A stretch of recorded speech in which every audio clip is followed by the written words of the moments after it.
Hey, everybody. Welcome to another episode of Crimes, Killers, Culps. Beer. And I think I said culps. I think you did say culps. Oh, boy. I was going to say and sleepies, but I didn't think it would be. Oh, man. A deep dive true crime podcast where the stories are like you're discussing them with your buddies over beer. Yeah. I don't know. It's been a while since I've had a new catchphrase, so. But I'm Bill, and this is CKCB's official interim co-host, Kevin Carlton, host of the amazing podcast, History Goon, available wherever you get your podcasts. That it is. What's up, Kevin? Oh, living the dream. My last episode I recorded, I had to, in the middle of it, tell people, like, hey, listen, I'm not suicidal. I'm not going to hurt myself. I'm very happy. Because I talked about some government agencies and secretive organizations that have... Oh, boy. Yeah. You ever heard of Bohemian Grove? Yes. Yeah, that's what I did. Oh, boy. So I was like, yeah, no, I'm not gonna, like, I'm pretty happy. I'm not gonna shoot myself twice in the back of the head. Yeah. Is somebody at your door? I don't know. It's either Mossad or, like, the CIA, and either way... Damn, like, I'm tired enough that I'd let them come in at this point. They're beating on your door so hard it's vibrating my camera. I'd be like, just fucking shalom, come on in. We're here to kill you. You know what? Yeah. Let's just do it. Damn. Well, today we're going back to Wichita, plain old Kansas, for the first time since BTK. Oh, great. As long as we're not talking about that turd. No, other than the fact that we wish that these turds might have encountered that turd. Would they have been his type, though? Our topic tonight didn't have a type. No, I mean, would they have been BTK's type? No, I'm talking, if they had encountered BTK, they would have killed BTK. Oh, okay. We'll get to that. So right out of the gate, put a knife in that. Where's my knife? There it is. There we go. But this case is right up there in depravity, but somewhat lesser known.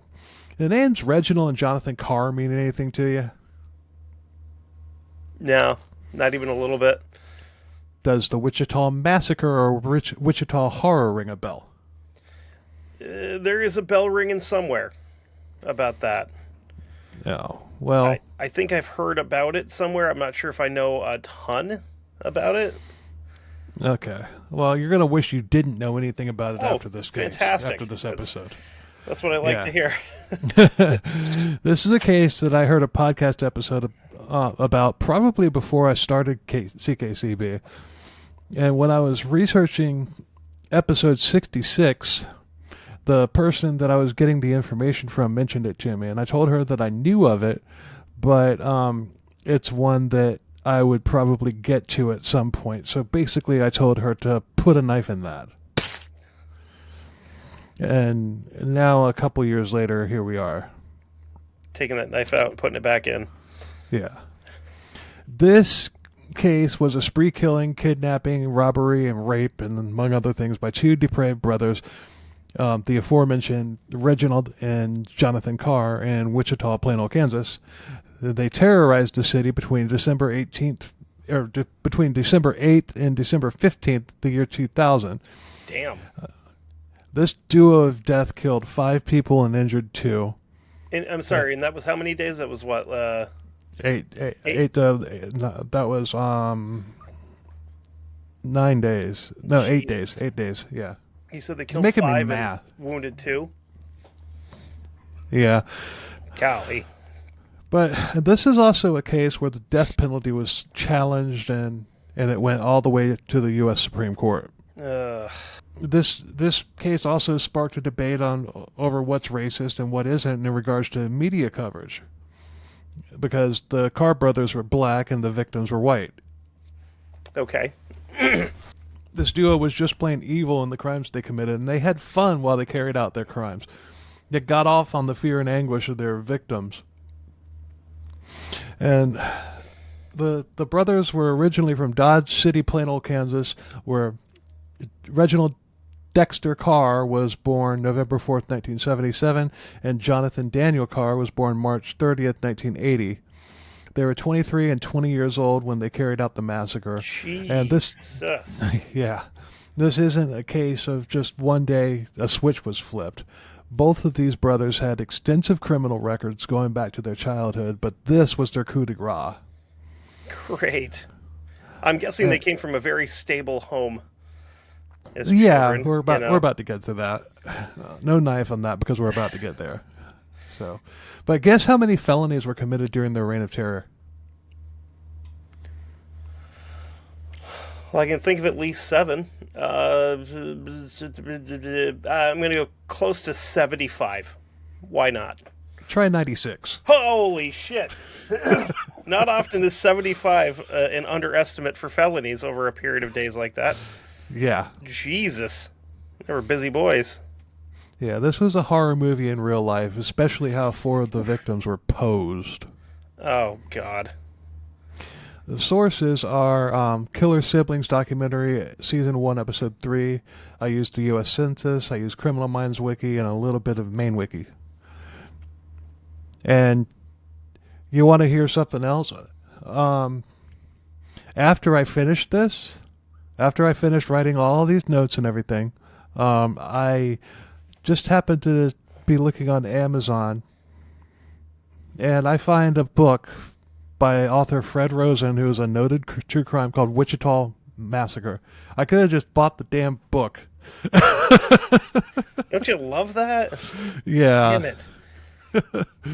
But, oh, and by the way, to all of you who might be hearing this episode this particular weekend, Happy Valentine's Day.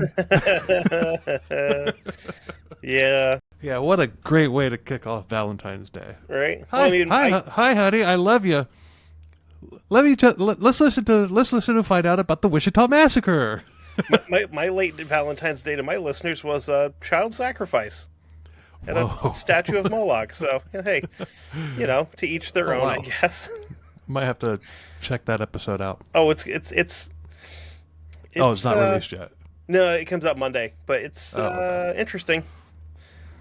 Lots of very familiar names showing up out in the woods in California to do weird shit. Oh, lovely. Yeah.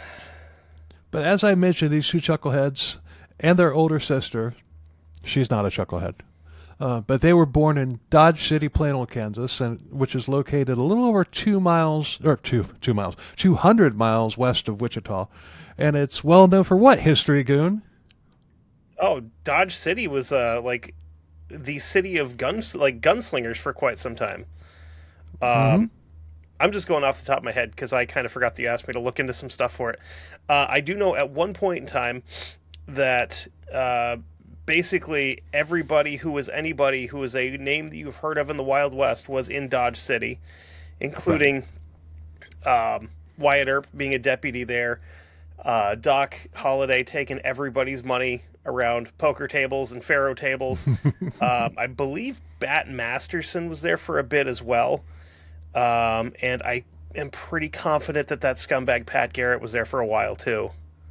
Okay.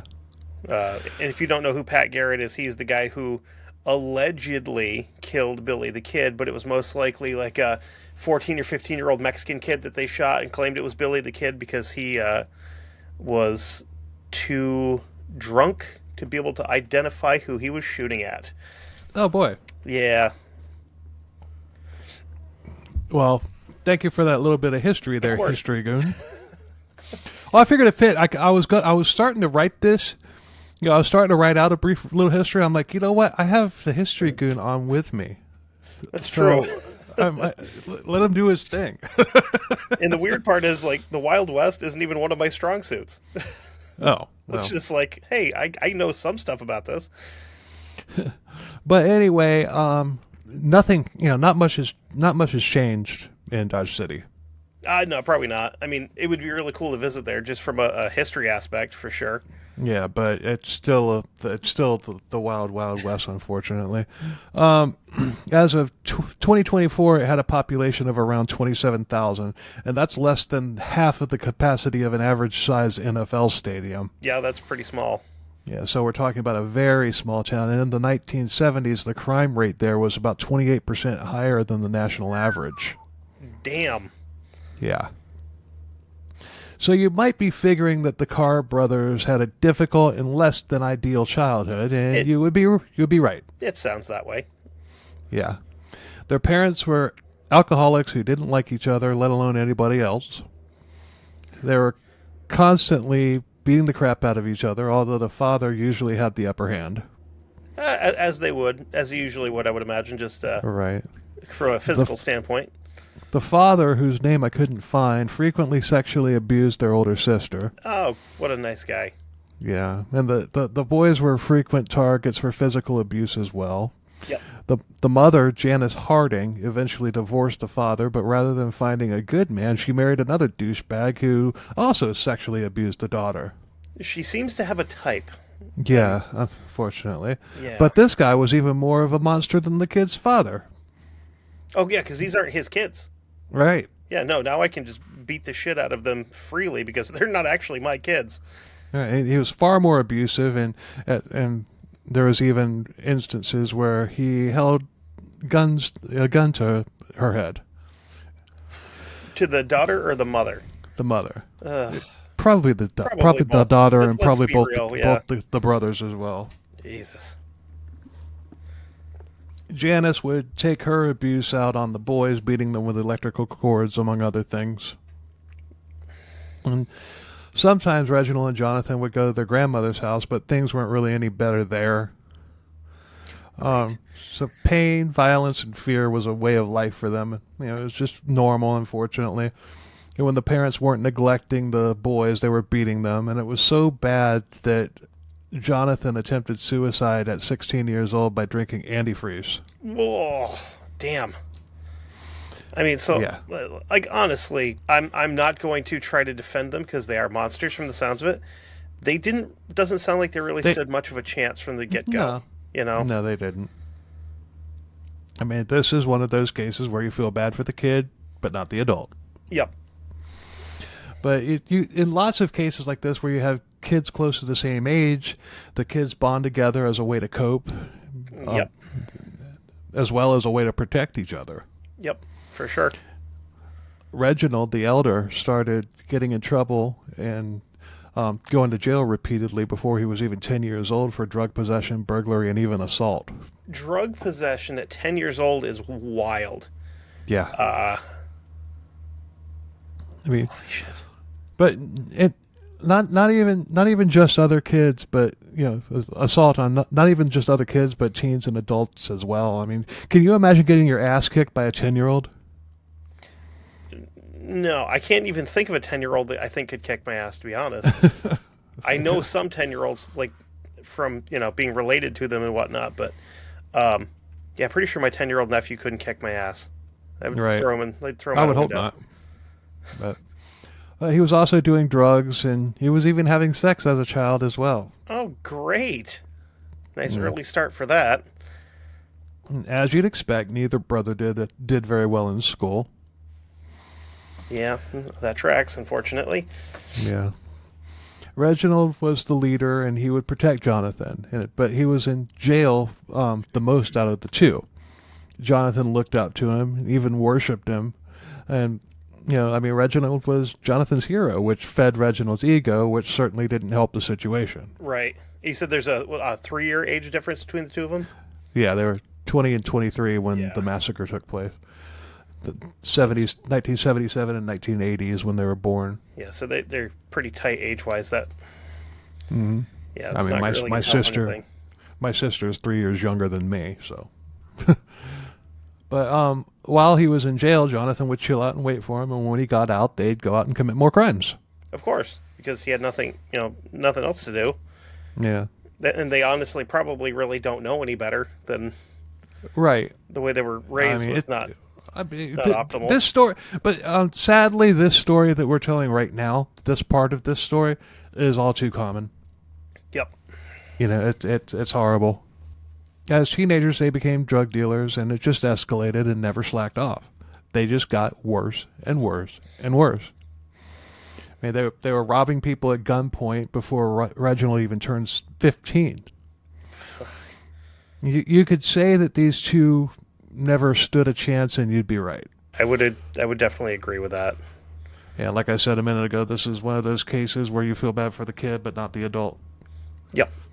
Because from what I can kind of gather here, it's about to take a turn for the not very good. It's already not very good. Oh no, I mean, like, the rest of the shit they're doing is like petty crimes compared to what it sounds like they're about to do. Yeah. After turning 18, Reginald had a couple failed marriages where he followed his parents' lead when it came to matrimony. Ah, okay. In 2000, the Carr brothers decided it was time to get the hell out of Dodge, literally. But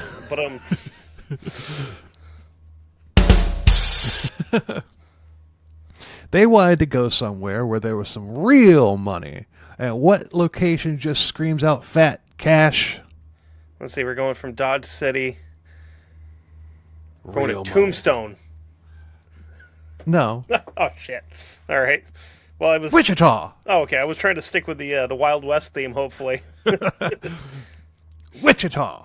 Ah, yes. Because everybody knows that there's lots and lots of money in Wichita. The cultural hub of the Midwest, Yeah, Wichita, Kansas. It's like Palm Beach, Florida. You got Millionaires Row down in Miami. You got Baldwin Park in Orlando. I mean, and Wichita. Yeah.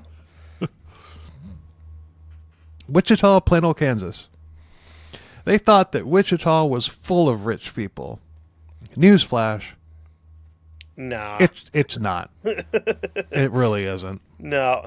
I mean, I'm sure there's probably some, but not... Yeah. I mean... not enough to move there and try to become one. It's just an average city in Plano, Kansas. An average larger city. They don't even have a football team that's only popular because one of their players is dating a talentless, musician. Yeah, that would be Kansas City, which is in Missouri. They're moving to Kansas, though. Oh, they are? Yeah, they're moving into like Kansas City proper within the next couple of years. They got all the funding and stuff for their new stadium. So Kansas is footing the bill for the new stadium. Missouri didn't want to. Right, and it's a dying franchise because by the time it gets done, all of their star players are going to be washed up and ready to retire. And Kermit the Frog. Missouri will not have a football team. The state of Missouri will not have a football team. That's weird. No, yeah. But back to them talking about Wichita. I mean, which rhymes with which or with rich? That's true. That's how that word works, actually. Yeah, Wichita. So that must make sense to them somewhere. Yeah, I told you we were going to be able to dump on them because it's going to be hard to Man, I thought you said this place was called Wichita. That's why I wanted to come here. Damn it. But the game plan was to drive around Wichita, follow people in expensive cars, and kidnap these people for money. Okay. Now, when they're going to get somebody like a Nissan Altima, aren't they? Well, we'll get there. But I can do a little bit of research into demographics too. According to the census in 2023, the household median income in Wichita, Plano, Kansas was $61,281. Damn, that's like for like a household of two. You mean like? Yeah, the cost of living is also a lot lower there too. Oh, that's true. But that's down from $63,072 in 2019, and by way of comparison, the average median income of Plano, Kansas as a whole is around $68,639. Yeah, that's. Of course, I can't really figure. I can't kind of wrap my brain around that because I live in one of the states with the highest taxes of any state in the country. So like $62,000, you're like, oh my God, I'm not like, listen, I don't make $62,000 a year and I'm kind of scraping by. You know what I mean? Yeah. But the brothers headed east to Wichita with greed in their hearts and itches on their trigger fingers. And great. The 5 murder victims in this case are the only known murders by the brothers. But in cases like this, we always add on the tagline, that we know of. Because there is... I mean, I would say with like a regular serial killer, I would say that we know of, these guys seem like they're more just like doing it for the thrill, you know what I mean? Well, yeah, but still, if they robbed somebody and things got rough, I mean, they wouldn't hesitate to kill them. That is true. You know, I mean, well, you know, I mean, we're here. You know, we're at the beginning of, we're at December 8th, 2000. So, I mean, the massacre has begun.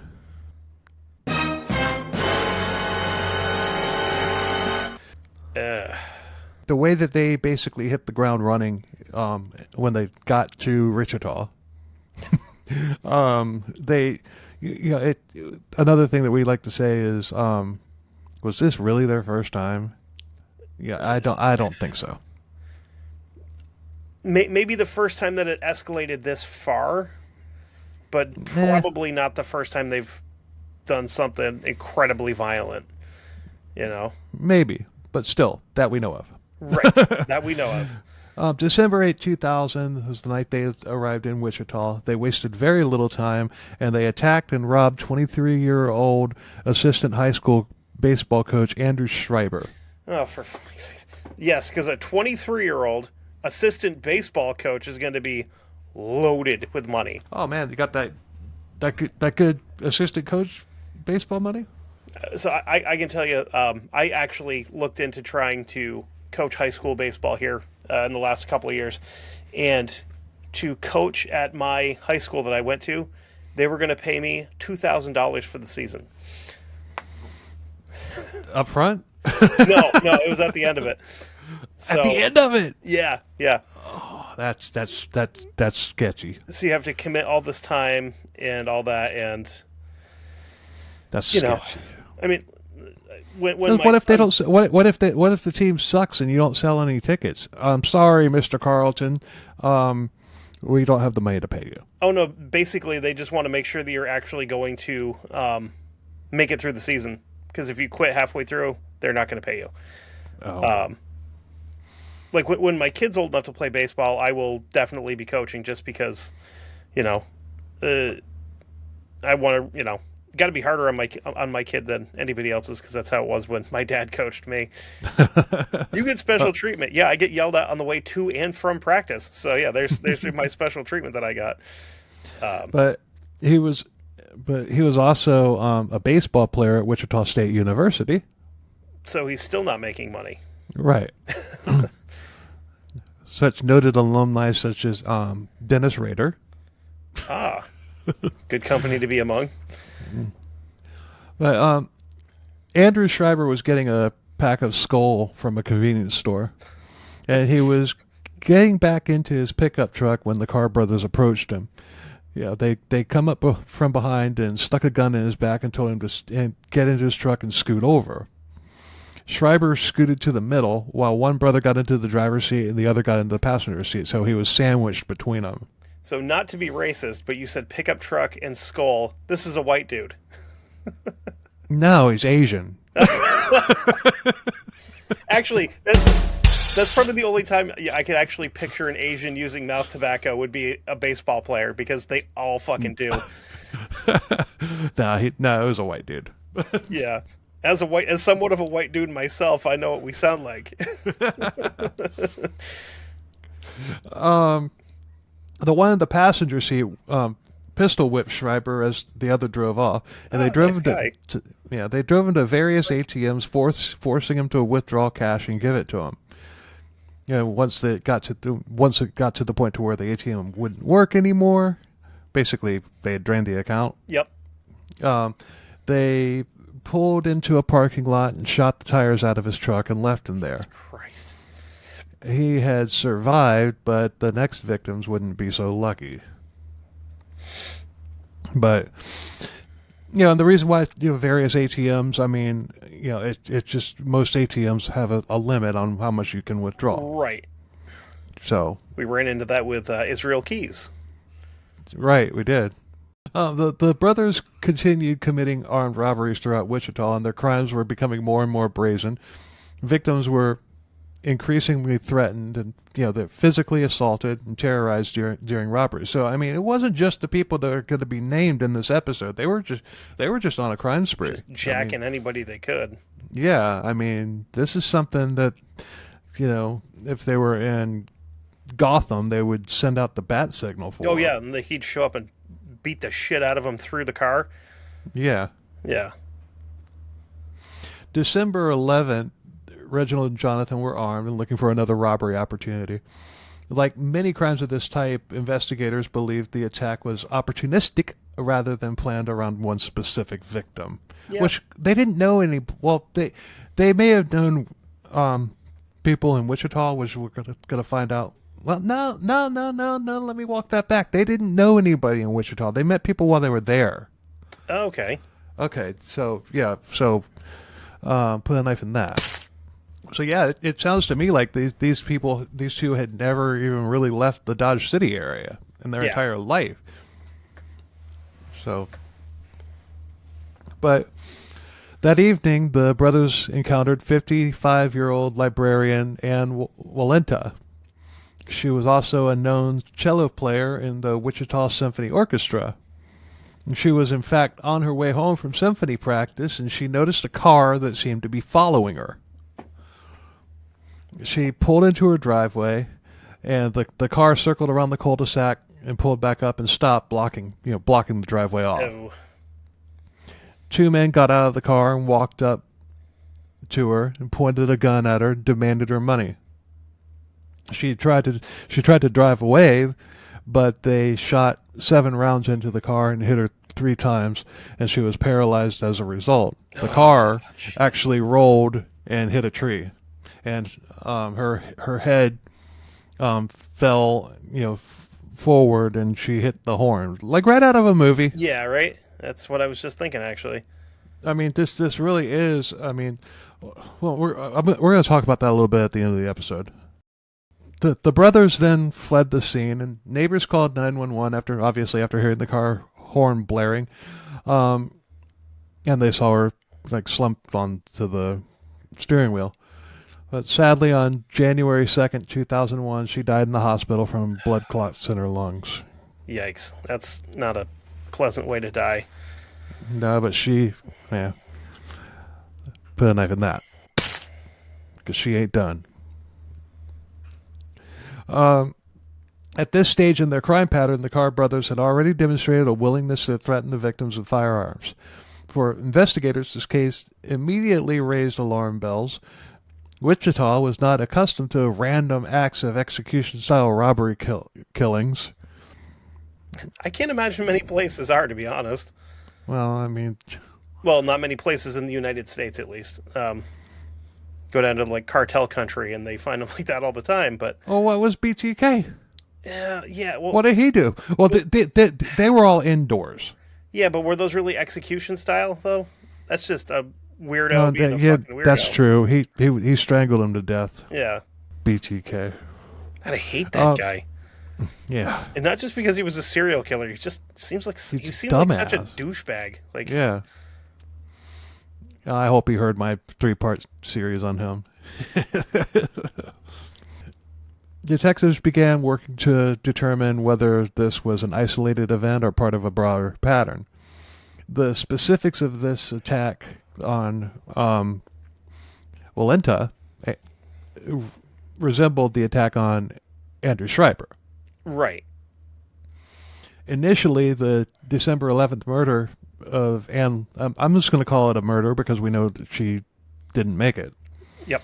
But it didn't immediately connect law enforcement to the Carr brothers specifically, but detectives did document key evidence from the crime scene, including ballistic evidence and witness statements, that would become critical later when investigators began connecting multiple violent robberies and a crime spree. Crime sperm. That's not this kind of episode, I don't think. No, across Wichita, Plano, Kansas. I think I just said put a knife in that, didn't I? I think you did. Yeah, it's fine. I'll tell you what was that kind of episode. The Fast Times at Something or Other High. That it's a 2-part series that the Mighty Murder Coaster did. There was some. I mean, they released that series about a month ago, and I just listened to it yesterday and today. But oh man, there's some flat out porn in that episode. Ew, great. But I had Sky in the truck with me, and I was listening to it today, and she's like, "What the hell are you listening to?" I'm like, "It's a My true friends crime talk podcast." about murders and stuff. No, I'm talking about a letter that was written, that was written from a very vulgarly descriptive man. So, Murder Coaster, y'all, check them out. Or the Mighty Murder Coaster. And they're Murder Matt. He's been on the podcast a handful of times. Not as many as you. He's been on with me before, actually. Yeah, that's true. Yeah, that's right. Now, here's the question: was it worse than the Toy Box Killer tapes? Because those are pretty not great to listen to. Also, different context. Oh, okay. Completely different context. This was just a love letter, if you want to call it that. Ah, neat. That's that's a story that I had never heard of before, and I don't mind giving them a plug on that one because it was just, it was out there. I'd never heard a true crime case like that one. Oh God! I mean, it was weird. It's like Murder Matt, good find. Well done. Yeah, definitely. But what stood out to detectives was the level of aggression that was used, and what appeared to be just basically a simple robbery. The escalation from theft to lethal violence suggested that these offenders weren't necessarily desperate. Maybe they were desperate, but they were also dangerously uninhibited. Yeah, they're not going to leave witnesses because they don't feel like it. Right. And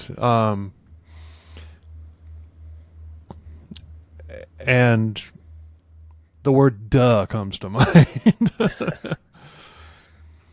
And over the following days, reports of additional robberies began surfacing, and several of them, victims described 2 young black males using firearms, operating together, and displaying extreme hostility toward victims. So law enforcement began building a pattern, and they were sure that the kidnapping and robbery of Schreiber and Juanetta were done by the same people, but they just didn't know who. Right. Because it definitely fits in that pattern that they're building. Right. But they were still racing against time. They knew these perps would escalate, and at the time they had no idea that they were dealing with perps who would soon commit crimes on a scale that would shock the entire nation.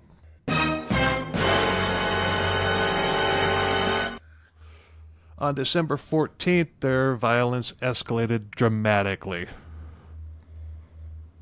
Now, we've arrived at the Wichita Massacre, where they would kill 4 people. 27-year-old Brad Hika, he was a manager of a local finance company. 25-year-old Heather Mueller, a preschool teacher at a Catholic school.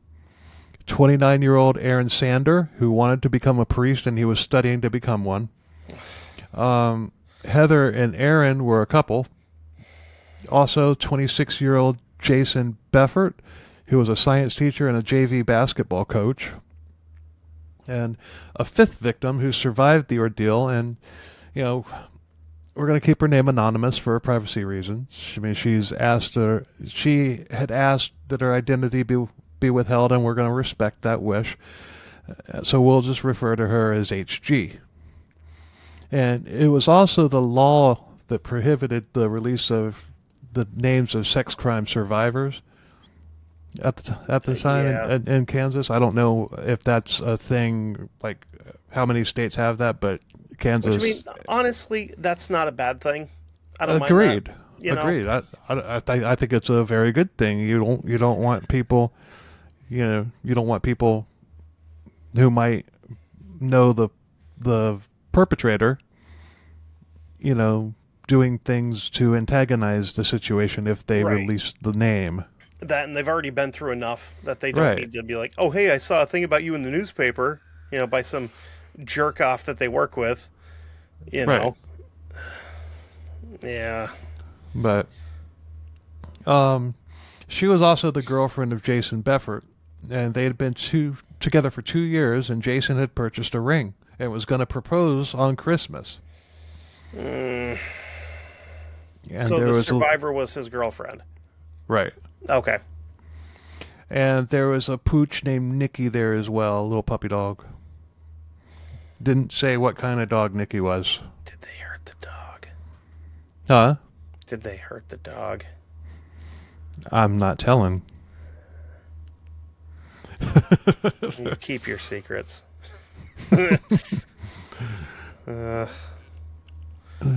Well, I can deal with a lot of shit. Hurting animals is not something I'm cool with. you did true crime on your old podcast. Yeah, but anytime we talked about anything where they're like, oh yeah, and they also shot the dog, I was like, fuck this guy. I hope he gets asshole cancer. He shot the dog? Fuck him. Like BTK. Piece of shit. Yeah. Well, yeah. This one particular girl wouldn't let me rape her in her apartment, so I'm going to kidnap her dog and have it put to sleep. Piece of shit. Fuck you. Yeah. But these people weren't party animals, and this wasn't a flop house. These people were winners, all of which did things to help people and make their community a better place. Yep. Which makes they it weren't even rich. worse that, Yeah, they weren't rich. They were just very smart and very good people who were well on their way to having a good life. And I bet they lit up the room when they walked in. And I wasn't going to say that. They had a smile that lit up a room. Yeah. They were always happy. Just such a... Love to laugh. Someone that's just like a miserable prick that gets killed by a serial killer, or their family's like, you know what? I get it. I'm glad that motherfucker's dead. Like, I know he was my brother, but at the same time, like, no great loss to humanity. It's always like the nicest person that's ever existed. Yeah. Be a dick, people. Exactly. Make them work for it. They're going to kill you. Yeah. Like, fucking make them work for it. But they weren't even out on the streets. They were at a house where they should have been perfectly safe. Yeah. I mean, no, but because of the dog and the men that were there, they would have even been safe from BTK. Yeah, because he was a coward and a loser. But he was still on the loose at this point. He was dormant, but he hadn't been caught yet. Oh my God, he was, wasn't he? Because he got caught in what, like 2004 or 5? Yeah. Too bad these two chuckleheads didn't run into him. I mean, because regardless of who went down, it would have been a good thing. Yeah, right. Some weird situation where they end up all killing each other. Yeah. Oh no! Finally, an episode with a happy ending. Like Tito and Johnny in the "Hide Your Heart" video by Kiss. I don't know where the hell that came from. Oh my God! I'm trying to lighten things up here because we're here now. Yeah, we're upon it. Yeah. At least, hey, you know what? I'm gonna say something. At least it's not me this time having to be like, oh yeah, now it's gonna really start to suck, because the last couple episodes that I've done on here with you, where I've brought the research, it's like, yeah, we're having fun until we're not. Yeah. Well, I will say that I'm gonna do you and the listeners a favor, and I'm not gonna go into a detailed timeline of everything that happened in that house. Oh, I mean, if you have it, go for it. I don't have it. Okay. I didn't want it. And that would have been the reason for getting the book. Right. Because it would have had all the gory details in there. Yeah, I've only heard like one podcast. It might have been the last podcast on the left, so they put everything in there. I think the one that I heard this on is a show that I used to listen to that I would prefer not to name. I think did they cover the Wichita Massacre? He did, I believe. If it's who I think that you're talking about, and I'm like 100% positive it is that. Yeah, you got the whole details from them as well. Yeah, but I mean, I'm trying to keep my episodes a little shorter now and everything. That's why I've been kind of doing the same. My last two have been about 40 minutes. Well, this is going to be longer than that. We're at 40 minutes now. Okay. So, but yeah, not sure I'm allowed to mention contractually who I heard it through. We can cut. Oh, I get it. I know who you're talking about. Yep. But on December 14th, 2000, the Carr brothers were driving around Wichita looking for robbery opportunities. Earlier that evening, they had already committed multiple violent robberies. They've been busy that day. They noticed Adam Sanders outside of a... Okay. I thought you said Adam Sandler, and I was like, what the fuck? They're going to rob Happy Gilmore? I don't think so. They wouldn't have gotten very much from Happy Gilmore. They noticed Adam Sanders outside of a home near 29th Street North and Greenwich Road. Greenwich Road, I believe, turns up in the BTK series, I think. Oh. I'm not sure. I wish I had looked that up. Well, you did say it's a city, but it's more like a small town kind of feel to it, it seems like. It's a small, big city. Yeah, where like you've definitely run into people, you know? Yeah. But trying to think of a city that I would compare it to. Valdosta, Georgia, maybe. No, it's bigger than that. But still, I mean, it's no Jacksonville. It's not that big. Right. But it's... Hell, I don't hold think on, my... Hold on. I don't know that my... Oh, are we gonna do it? Yes, we are. We're doing an ADD break.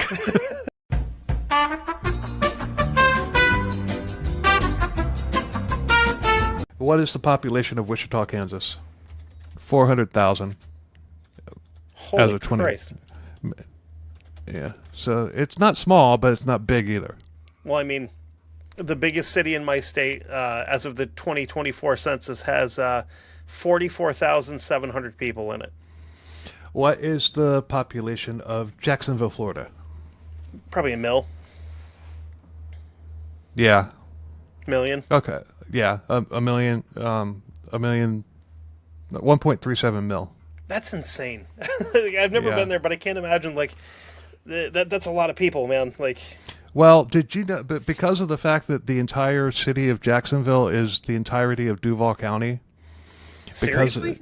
Yeah, Oh, and there's also a lot of like undeveloped forest land throughout there and swampland as well. Huh.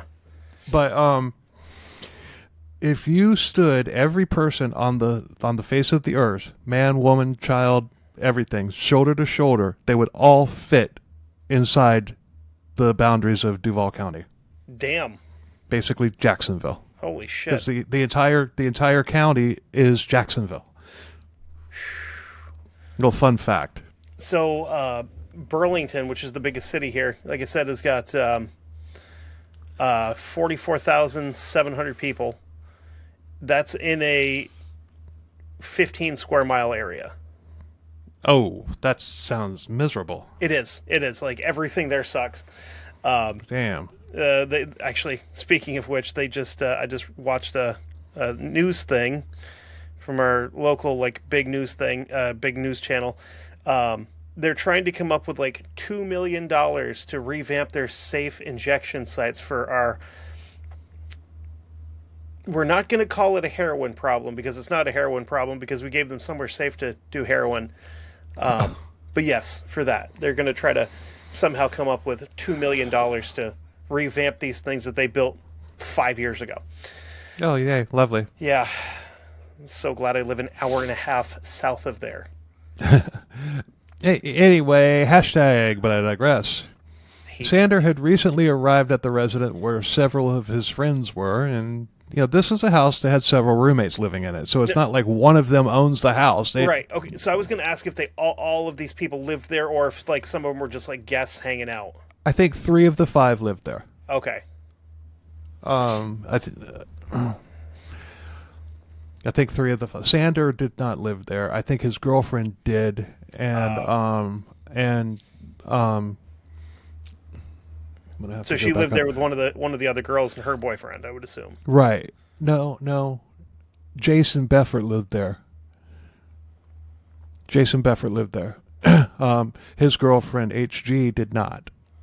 Okay. So I think it's a couple, and Jason also lives there too. Okay. Okay. I think that's, but anyway. I was going to make a joke, but I won't because it's mean. I was going to say I can tell you who won't live there much longer, but see damn it! I was thinking I might get through an episode without having to cut anything out. That's the kind of shit that you have to deal with when you invite me on here. Is I might say something stupid. I'm going to leave it in. History good. I'm very sensitive, if you couldn't tell. So the brothers approached him at gunpoint and forced him back into the house where Heather and Brad were in the living room, hanging out and decorating a Christmas tree. The brothers forced their way in and basically pushed Jason Sander in and came in with them. Right. Surprise, like the kind of surprise you don't want. Yeah. HG and Jason were in bed together in Jason's room, and they burst into Jason's room. They forced the victims onto the floor of Jason's room and restrained them. They wanted to keep them confined to one area. Yep. And a bedroom, Easy to control. Mm-hmm. The victims were tied up and repeatedly threatened while the brothers searched the home for money, bank cards, jewelry, anything of value. I mean, there's lots of value there. This is Wichita. Yeah. For fuck's sakes, Yeah. I mean, we've already robbed a fucking librarian and an assistant high school baseball coach, so we may as well keep going after these high-earning people, Yeah, I mean, the people that lived there, they're all loaded. Everybody knows that. Especially the priest. He makes the most money, right? Yeah. Preschool, that pays a lot. It does. Preschool does, too, in Wichita.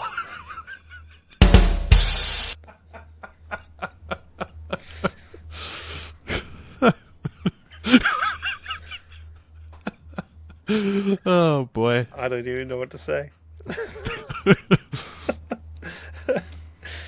Oh, no. Hey. We're in all fairness, we're both tired. True. A little punchy. It happens.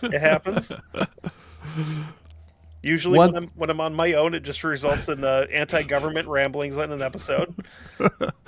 One thing they did find was a popcorn tin in a drawer. What do you think was in that popcorn tin? Take a guess. Not popcorn. Nope. Probably $40 in cash. Nope. Oh, the wedding ring, the engagement ring. The engagement ring, yeah. And that's how HG found out that Jason was going to ask her to marry him. Oh, for fuck's sake. Oh. This is when I messaged you and said I'm having a hard time with this one. Oh, damn it, man. Because that just hit me right in the gut. I was just like, no. Yep. They then demanded everyone's debit cards, and one of the victims left, or one of the brothers left with the victim and took him or her to various ATMs to drain the debit card. Once it was drained, the brother drove the victim back and left with the next one.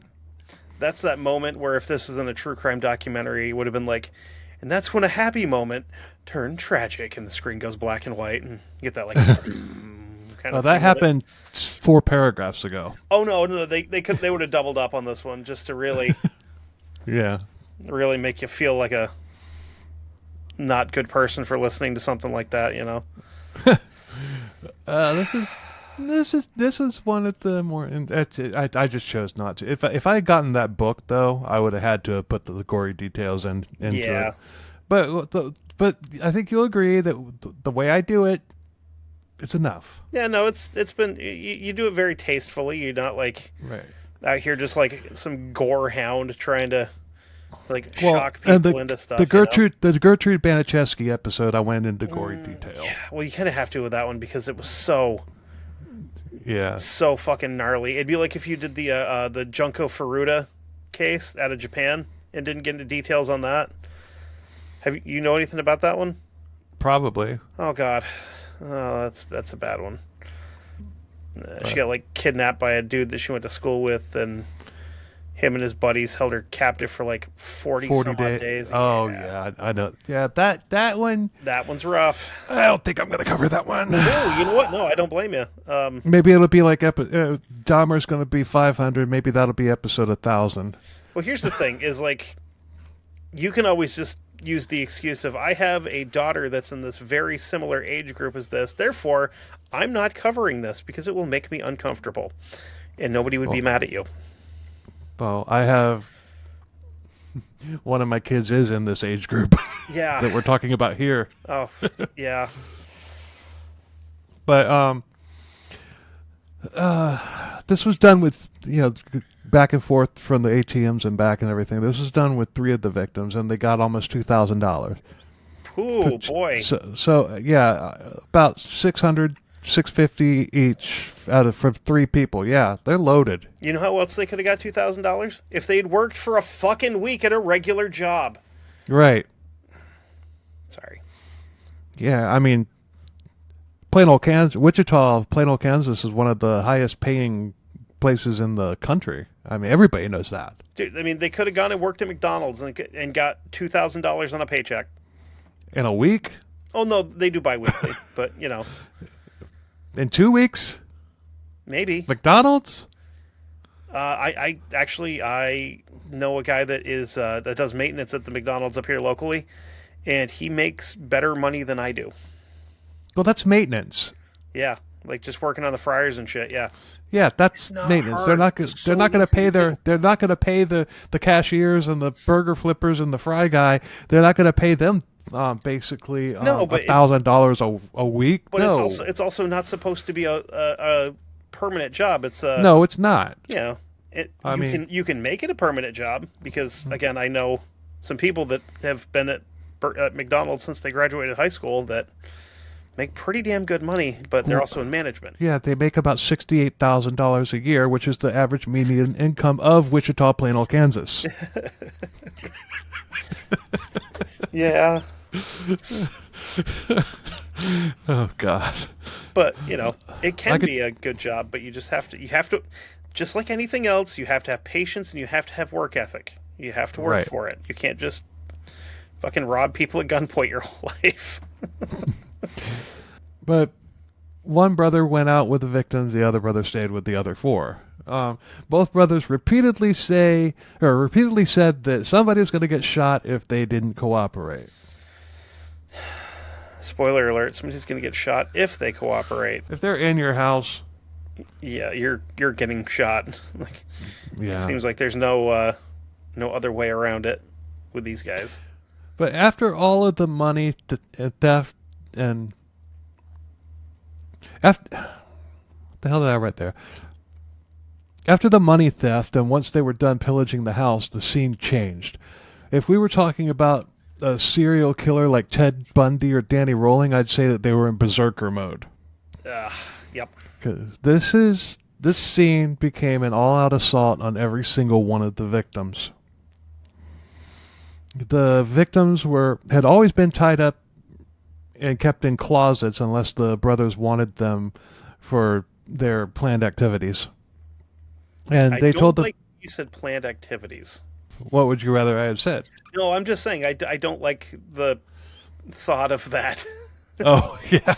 Yeah. But they told the victims that if they did everything that they asked, everything would be okay. And what did they ask them to do? Oh, I'm sure they asked very nicely. I'm sure they asked very, very nicely. Both brothers raped HG and Heather. They then forced the men to rape the women. Great.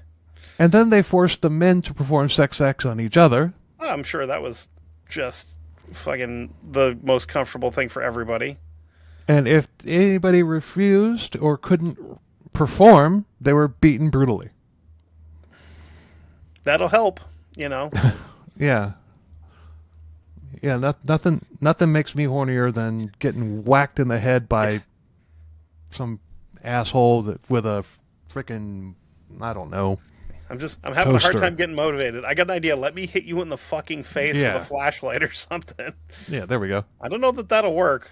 We can try it, I guess. Did I say toaster? I don't know. I think I said toaster. Have you been hit with a toaster before, Bill?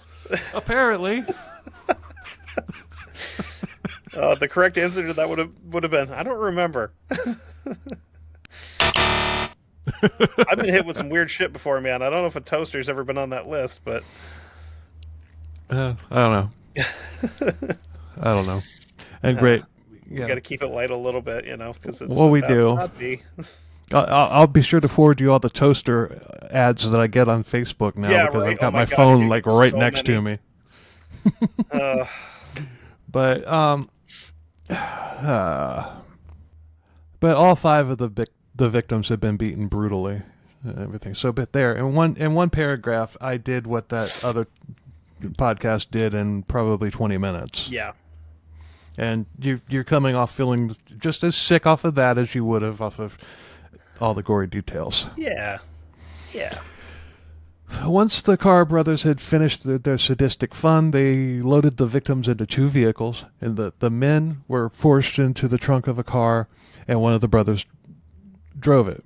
The women were put into Jason Beffert's SUV, and the other brother made one of the women drive it.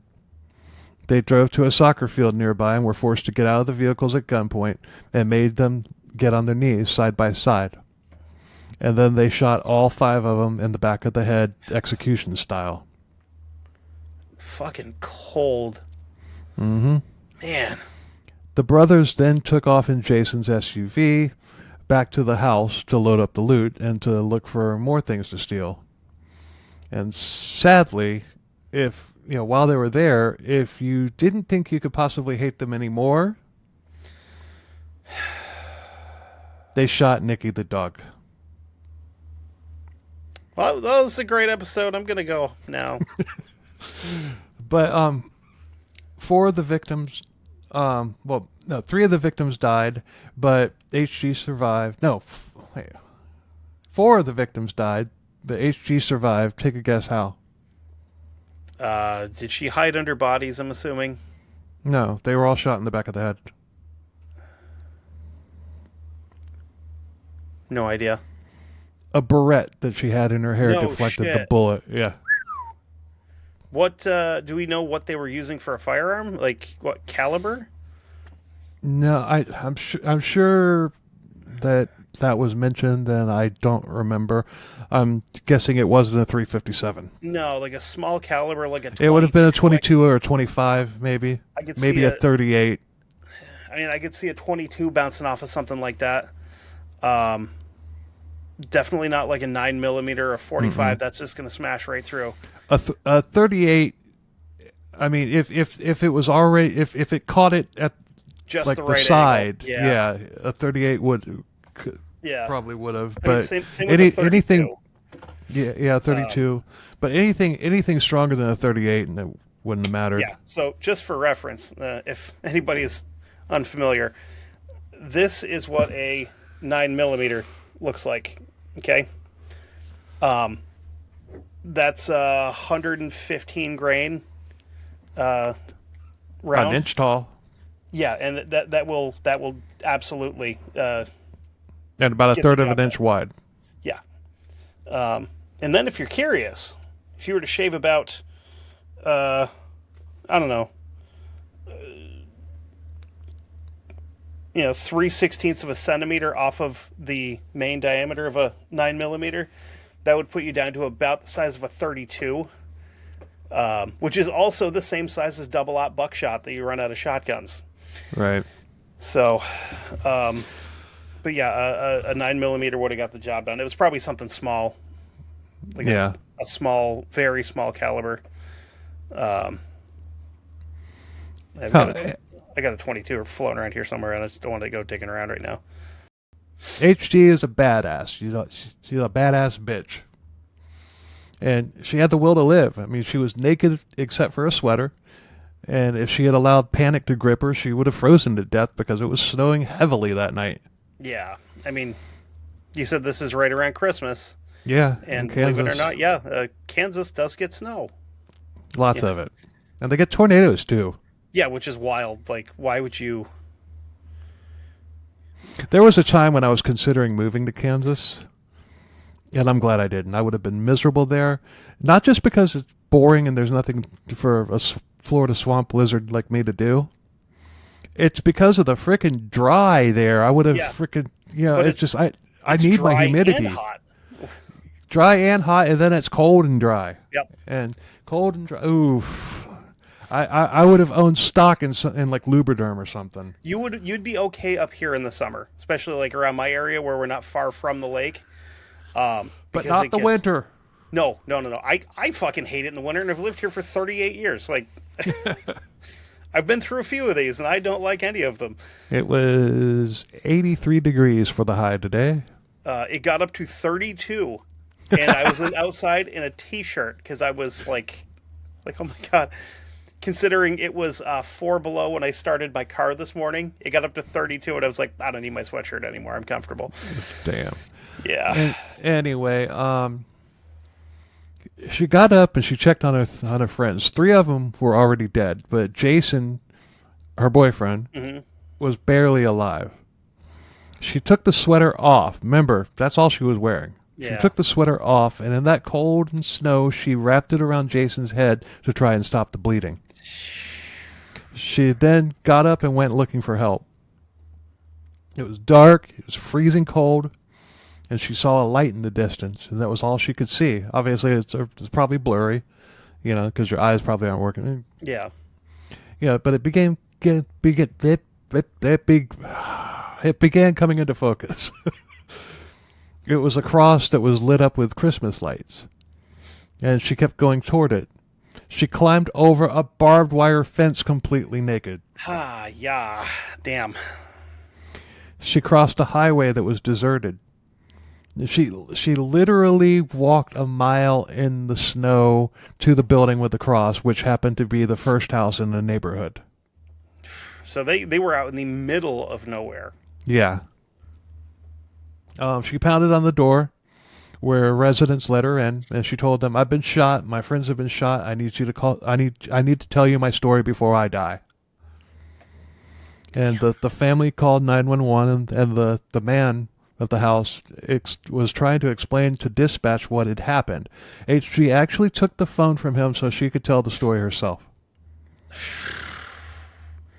Police and ambulances came out, and sadly the other 4 victims were dead. Yeah. HG was taken to a hospital, but she was also in very bad shape. I mean, she still had a very serious head injury. Yeah, I mean... Yeah, I mean... Yeah, still got shot in the head. Deflected the bullet, but the force of the bullet probably, pushed that barrette in and did some freaking damage. Right. That's like the thing with bulletproof vests that everybody's like, oh, I've got a plate. You still get that one hell of a bruise. Plates. It's like, yeah, it's great. You've got armor plates. That's awesome. You get hit in the right spot, and it's still going to break your sternum, which isn't going to be great. Right. It's still going to hurt. You'll be alive, but you'll wish you weren't. Exactly. But she insisted. Well, it's like a airbag in a car. If that thing hits you in the right, yeah. Yep. But she insisted on telling the police officers everything that she could, in case she didn't survive the night. Mm. The Carr brothers never had any clue that HG had survived. Well, no, because he shot her in the head. So Right. like, yeah. I mean, she described Jason's SUV. It was a Dodge Dakota, and a silver one, I believe. A Durango, Bolo, maybe. it said Dakota. Okay, that's a truck. Sorry. Oh, it was Dakota. Okay. No, maybe the other car. Maybe the other car was the SUV. I don't know. You're right, because I saw pictures of it. It was a pickup truck. You're right, Dakota. My bad.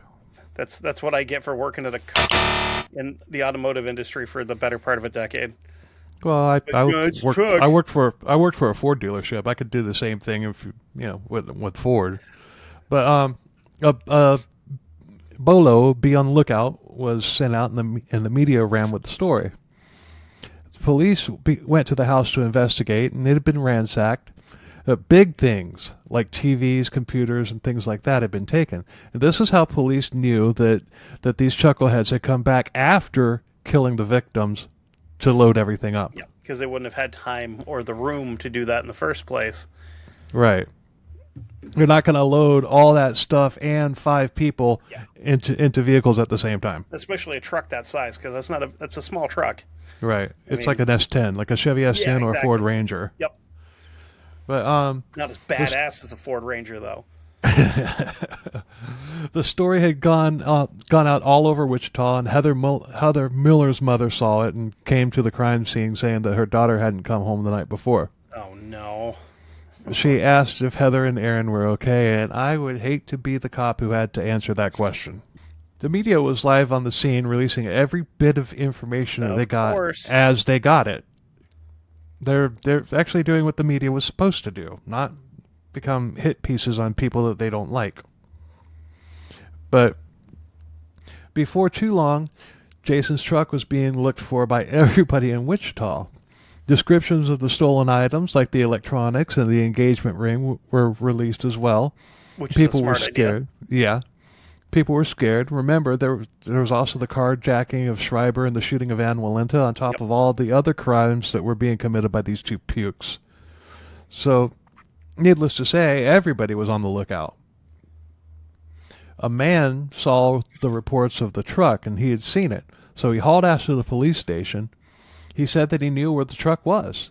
It was in an apartment complex. And police went out there, and the truck was, in fact, there. The police blocked the entrance and exit points of the apartment complex. Another man approached the police and said that a man had asked him to help take a large TV from the truck and into the apartment. He pointed out the apartment, and sitting right in front of it was Jason's truck. You don't say. I do say. Shocker. Huh.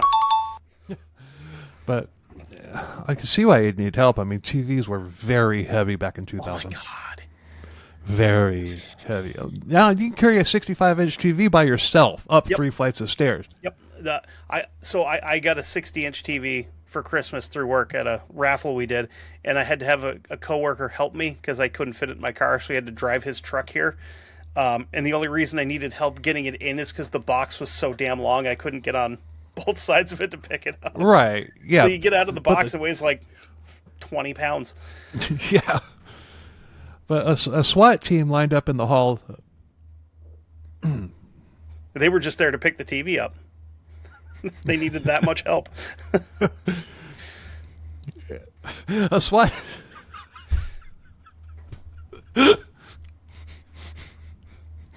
Lift with your legs.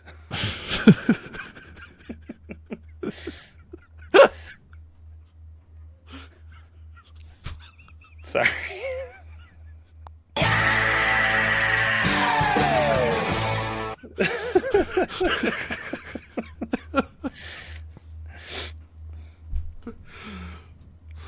Anyway. You are the only person on the show that has like destroyed me like that, other than Todd Teal. Rest in peace. Oh man! I told you I was tired. So a SWAT team lined up in the hall. The lead cop knocked on the door, and a woman answered. The door had a chain lock, but the cop saw large TV, computers, and other electronics on the living room floor. It was looking like somebody had just moved in. But suddenly, the sliding door to the balcony on the outside opened, and a man stepped out onto the balcony. He saw the cops, and he quickly went back inside. Like that little meme of that little gif of that little baby running into the doorway and then turning around and running back. Or the Homer Simpson just like melting backwards into the bushes Yeah. thing. No, this was more like the baby. The one time you'd wish somebody would have resisted arrest. Yeah, right? Like, I'll be okay with the police brutality here. The police on the ground started yelling at him and everything, so the SWAT team kicked open the door and swarmed the apartment. And one man was taken to the floor and cuffed, and in his pocket was, take a guess. Truck keys.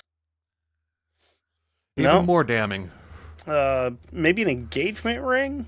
No, not that damning. No, even more damning.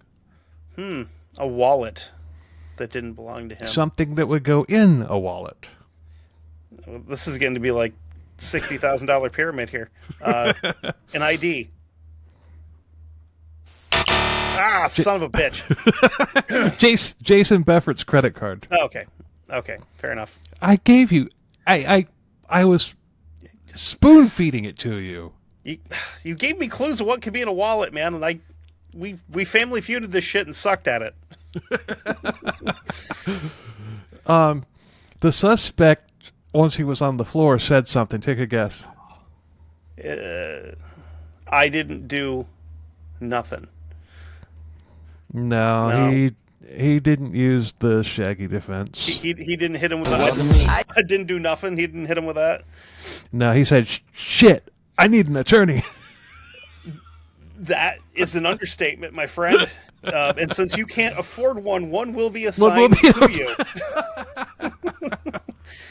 Oh, I so hope that's exactly how they did it. Oh, these guys are like not to be. I need an attorney. Well, that's all right. It's not. These are definitely public defender kind of guys. You know what I mean? Like they're robbing people for fucking like $400 in a parking lot. These are public defender guys. Yeah. But the woman said that the suspect was her boyfriend, Reginald Carr. She said that his brother Jonathan had been at the apartment too. Oh, well, it's convenient because we were also looking for him. Right. Reginald was arrested, and the search for Jonathan was on. But that wouldn't last long. The police had gotten a phone call about a woman and a young man that the woman had met at a mall that had come to her house that morning. And they had the TV on, and the woman said, "Isn't that your brother?"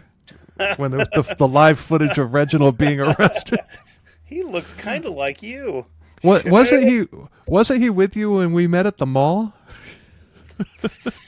Oh man. It's like when the Cake TV in Wichita played the 911 or the recorded payphone of BTK. They were watching it when it came on TV, and BTK's wife said, "Guy kind of sounds like you." I didn't know that detail. That's amazing. Yeah. But like when those kids walks in, they're like, "Dad." like BTK, Jonathan avoided the question. The woman's mother, she was the one who had made the phone call. She was there too, and she didn't like Jonathan.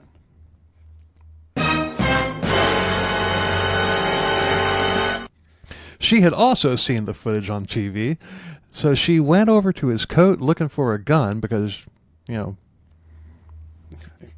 probably a good idea. Yeah. She didn't find a gun. Take a guess. No gun. Did she find ammo? Nope. No? I don't know. The engagement ring. Oh, okay. Well, he's okay. I mean, he was going to give it to this girl, so Makes sense. No, he was going to sell it. Of course. He wasn't going to marry that girl. No. He didn't know that girl before they came to the great money center that is Wichita, plain old Kansas. Yes. So the mother made an excuse to go see a neighbor, where she then called the police. I get a shit and go to the neighbor's house. The police hauled ass to the house, and Jonathan took off running. Jonathan Carr was a lot of things, but a sprinter wasn't one of them. Well, that's good. I like to hear that. He was quickly taken down by a cop and arrested. Now, keep in mind, this is a cop wearing his Kevlar vest and his gun and all that stuff. He's weighed down, not to mention the fact that he's running through snow. Yeah. And he's probably... And he was still a fairly big dude also. Right. And he was still able to run Jonathan Carr down. I mean, I've told people many a time, if I ever get into trouble, I cannot outrun cops. So I'm just going to take it. Yeah. Because I'm not a runner. So he was quickly taken down by the cop, and he was arrested. Ann Walenta saw the footage at the hospital, and she positively ID'd them as the men who had shot her. She had that Leonardo DiCaprio moment from that movie about the Manson family that Quentin Tarantino did. I don't know if I've seen that. Once Upon a Time in Hollywood, where he's sitting No, in I his chair. haven't seen that. Fucking like Oh, is that where that move? Is that where that meme came from? Yep. She had that like, I know this son of a bitch. I was wondering what movie that was from. Yep. But she saw it, and she positively ID'd them, and but that was on record. Mm. She ID'd them on record, but sadly she died shortly later. But not before personally being able to get justice. That's fantastic. Yes, it is. Like I said earlier, she wasn't now done. I can die. Andrew Schreiber also gave a positive ID of the brothers as the men who attacked him. The Carr brothers were a lot of things, but gun savvy wasn't one of them. Mm. Bullet casings from all three shootings all matched up to guns that were found with the brothers. Pretty not smart. Mm-hmm. The brothers, now in custody, they refused to talk. They were charged with over 100 counts of various crimes: burglary, theft, kidnapping, rape, sexual assault, and murder, just to name a few.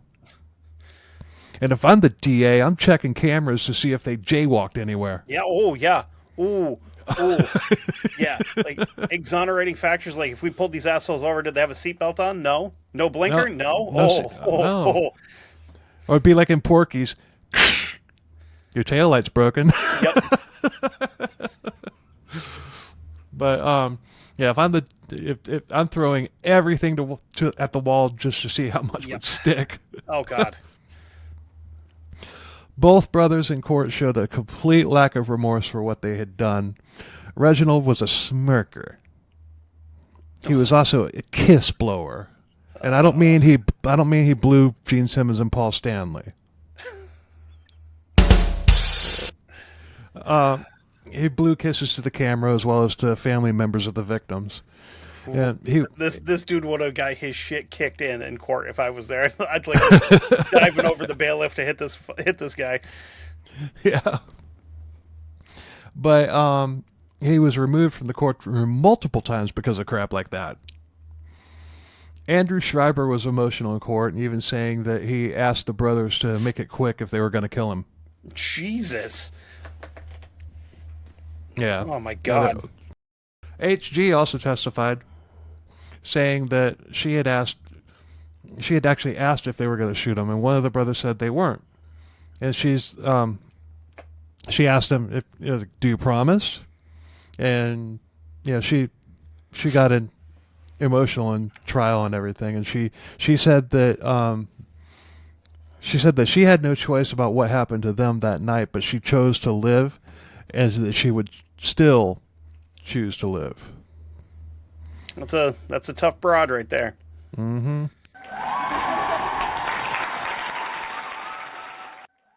The trial lasted around 3 weeks, and the jury convicted them on all of they convicted him on all but one count, and it didn't say what that one count was. So it was probably something like jaywalking. It was probably like possession of stolen property. Yeah, or something like that. Something dumb. Yeah. Where it would have added like 2 years to their sentence or whatever. But I'm assuming they weren't trying to get these guys in prison for a long time. Yeah. November 14th, 2002, the Carr brothers were sentenced to death for both brothers, and they appealed, saying that they shouldn't have been tried together. Well, you shouldn't have committed crimes together. Right. Like that's going to make... That's the one thing I don't get. It's like, well, we shouldn't have been tried together. Did you do it? Yeah. Did you? Yeah. Then okay, cool. fuck off. We shouldn't have been tried together. We're gonna put his head in a noose, and we're gonna tie his feet to your neck and drop both of you dickheads at the same time. Right. How about that?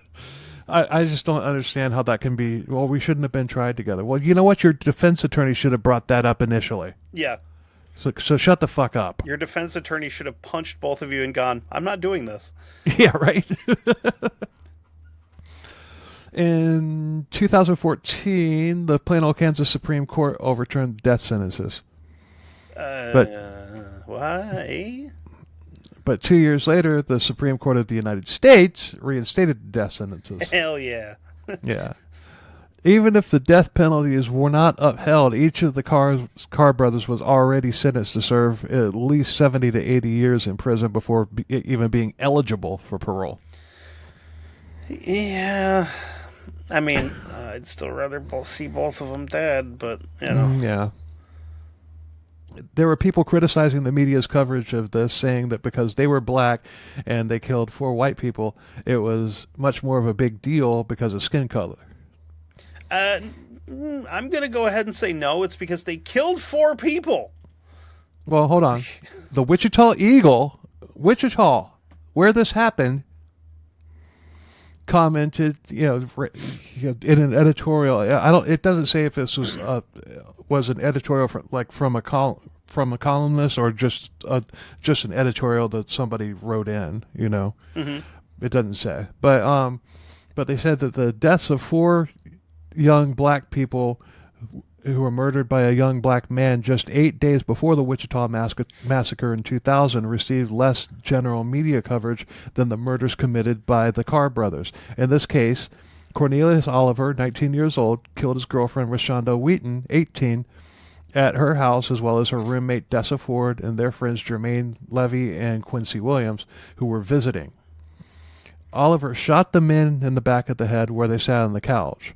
And then the couple had been known to have a volatile, violent relationship.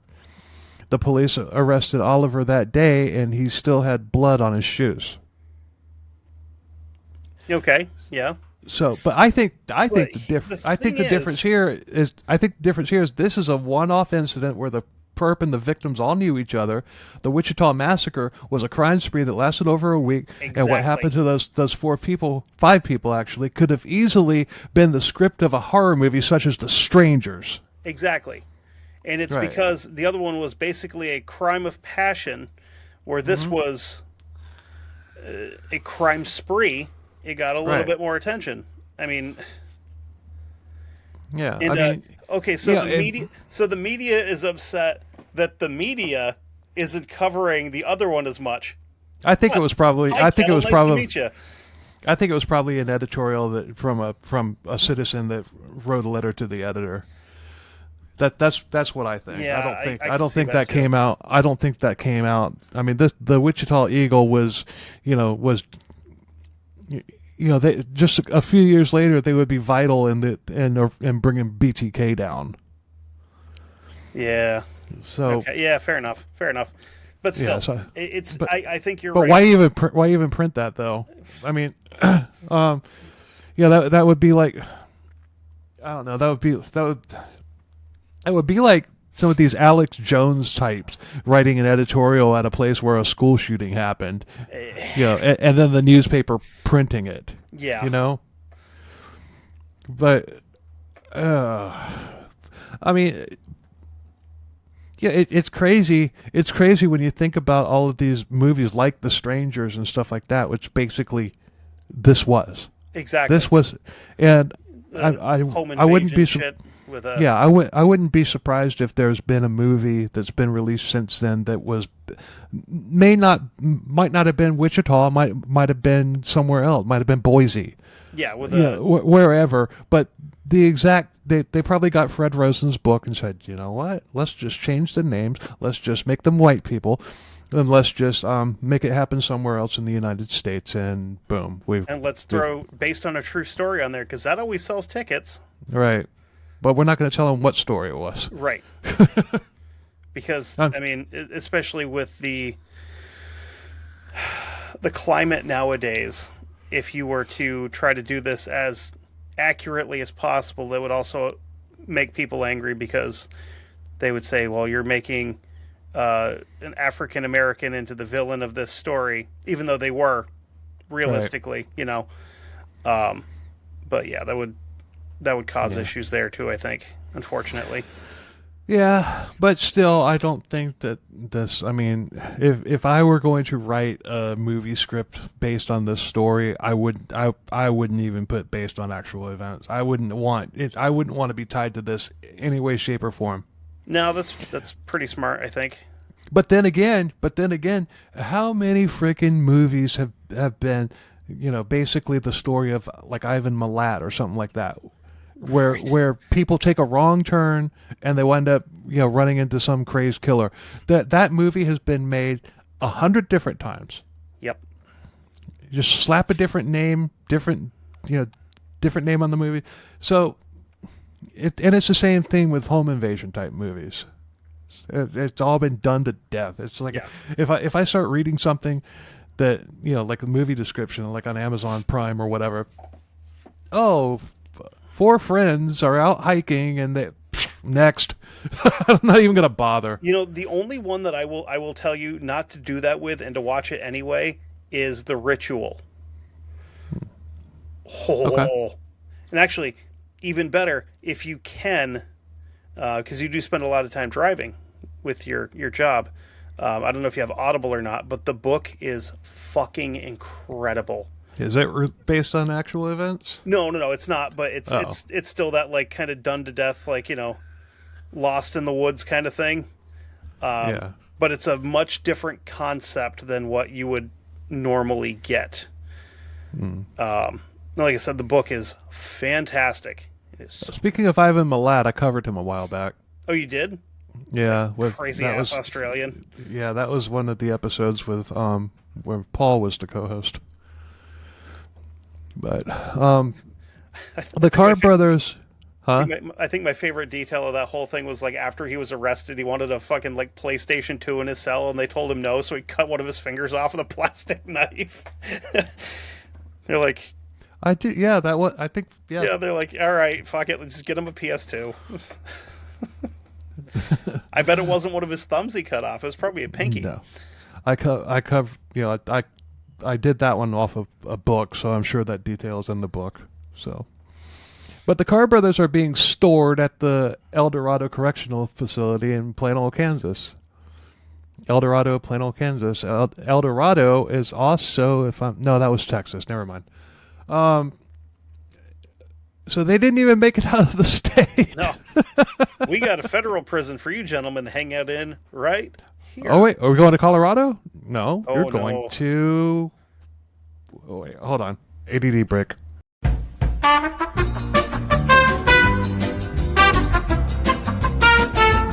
El Dorado, Kansas. God damn it. Son of a bitch, why did they have to be so on the nose?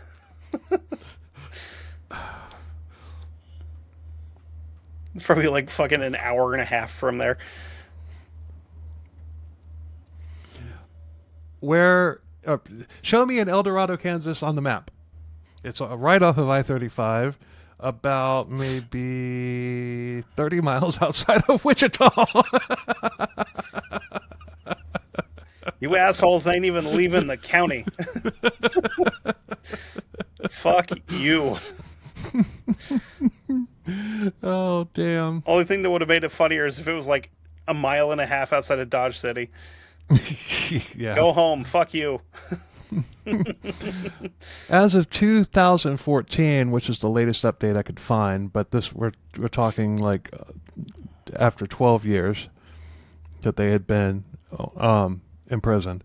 Reginald had 11 disciplinary violations, while Jonathan had 23. Yeah, that sounds about right. Yeah, and they're still appealing, and I hope the appeals are thrown into an incinerator. I mean, I think you have a limit on how many times you can appeal your sentencing or your trial itself. It's like every 2 years or every 5 years. Oh, or so it's something kind of like a that. parole hearing. Yeah. Oh, that's too bad. No. Appeal. They're trying to get another trial. Yeah. I don't know what they. Isn't there a limit on how many you can do? You know what? Give them another trial. Yeah, absolutely. Get some fresh eyes on this, and maybe some fresh eyes on the crime scene photos to really let people know exactly what these guys did. Or how about this? Move it to move the next trial to to a place where they would have an impartial, neutral jury. I nominate Stark, Florida. I think I know somebody that might know somebody that lives there that would be willing to do jury duty. Well, I don't live in Stark. No. But that's where Florida State Penitentiary is, where old Sparky is, and is that thing still up and running? It's available. Perfect. You can choose it. See, I think that's fun. Like any state where you kill somebody where they're like, no, we're going to give you a menu. How would you like to die? Because I think I've seen Green Mile. If I would not choose the electric chair. No, I mean I would choose firing squad. The electric chair's got too many moving parts to it. Like if they don't have the right kind of sponge, they're going to set you on fire. But the guy that allegedly shot Charlie Kirk in Utah, I believe they are looking at the death penalty for him. And if they get it, he'll have the option of lethal injection, firing squad, or I think Utah still has a gas chamber. Well, and they have hanging too. That's true. Yes. If I was going to be hung, I'd want to go out like Boone Helm.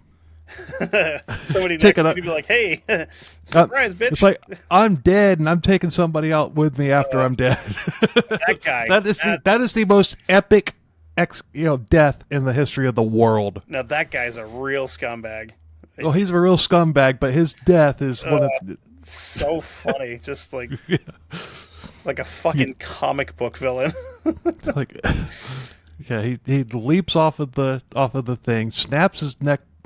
Breaks his neck because of the force that he jumped out at. When he snaps back, he knocks another guy who was up there with him off, and he got hung. So good. I mean, it's so good. He's the only dead man in history that has murdered somebody. That's not true, because there was a, I cannot remember if he was Danish or Norwegian. He was like a jarl or something, like some high up in one of these villages or cities where they went to war with another country, and he came back with the king's head, and he had it tied to his horse to prove that, like, to come back and be like, "Ha, I got this, I got his head, I killed him." And he fell off the horse, landed with the head. The head actually bit his leg, and he died of an infection. That's not as awesome. It's not as badass, Boone but it's Helm. still like, yeah, it's in the discussion, right? But anyway, you want a silver lining? Is there one? Like, there is. Okay, sure. Something good came out of this horror movie. HG and Andrew Schreiber met during the trial, obviously.